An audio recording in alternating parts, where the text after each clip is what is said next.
Peggy 18.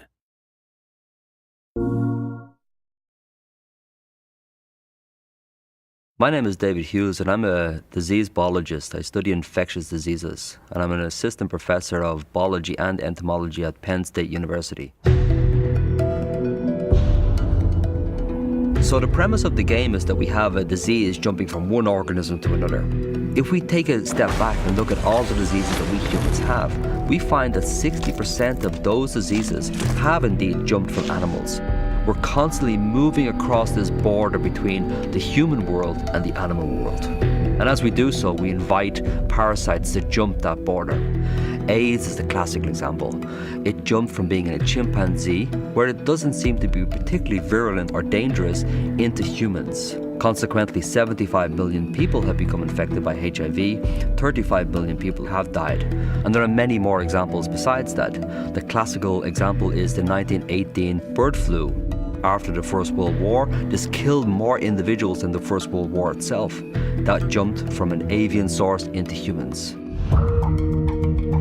Cordyceps fungi are a group of organisms who live exclusively in insect bodies. They're parasites. The most interesting interaction is when they're infecting ants. The fungus induces a suite of chemical changes inside the body of the ant, and this causes the individual to leave the nest. The ants ascend small saplings in the understory vegetation, and they have what really does appear to be a directed behavior. They're moving towards the midpoint of a leaf, and there they're finding the tissue and they're biting deeply into it. Once the ant is dead, it grows a long stalk from the back of the head, and this is the stalk which will produce spores. And by dying above the ant colony, what is essentially happening is that the fungus has invented a sniper's alley of infection, where spores are being hurled down on top of them, and this is how the infection reoccurs in the society. So the essential question is, could this cordyceps fungi be a problem for humans? We're constantly surrounded by fungal spores. There are billions of spores which we inhale every single day. And our immune system has evolved to deal with those, or otherwise we would have a very, very short life indeed. But there can be circumstances where fungal diseases do get into our bodies and infect us.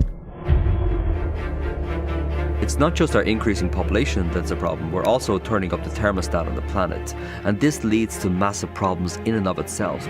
Another problem, of course, is the airplane. We have this ability to move across the planet over the course of hours.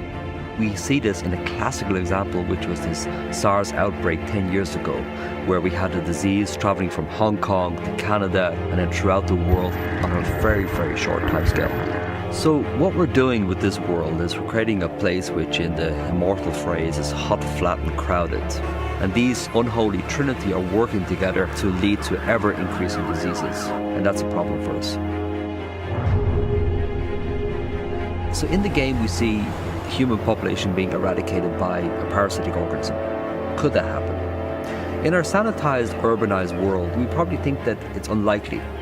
But if we look at the world through a historical lens, we don't have to go far until we see these massive population crashes. In certain parts of Europe during the bubonic plague, which started around about the 1348 and then lasted for about 600 years, we see massive population crashes, as many as half of the people dying. So it really doesn't take much imagination to think a really heavily populated city such as Mexico or New York City of some infectious organism getting in there. And if it doesn't reduce our population considerably, it will at least create massive panic.